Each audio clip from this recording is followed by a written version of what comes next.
Now, that outpatient treatment is just one plan outlined today. The mayor also proposed 2 new ways to deal with the growing problem of homeless campers around town. KITV4's Catherine Cruz takes a closer look at what's involved. Catherine. Well, the mayor says the bills don't target the homeless, but make it clear that setting up tents or storing belongings on sidewalks or other public areas for long periods of time just won't be tolerated.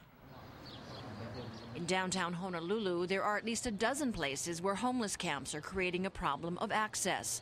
The city administration wants to make it against the law for anyone to store things on city property. We see that people are moving out of the parks and starting to put a lot of their personal property on our sidewalks, on medial strips, in traffic islands. It's blocking line of sight for our traffic. And we don't have laws that say that's illegal. The penalty would be civil, not criminal. The bill calls for an official warning period. This man, who's been homeless for 2 years, thinks the bill is fair. I would appreciate that kind of decency where they come out and tell you something.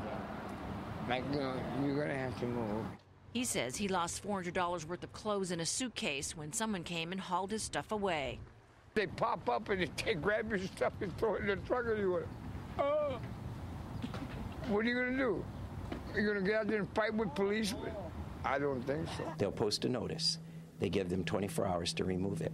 If they don't remove it in 24 hours, we'll remove it. We'll store it for 30 days. We'll give notice of where they can come and claim it.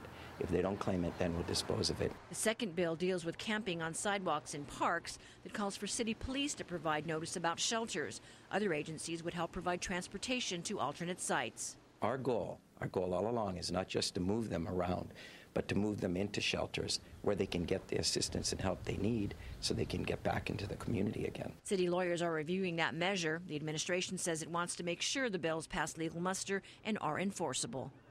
Now, the city says it's also open to the idea of safe zones where homeless families can go to have access to running water and bathrooms, although they may have to pay a fee. We'll take a closer look at that tomorrow. Catherine Cruz, KITV4 News. Such a complicated issue. All right, thanks, Catherine.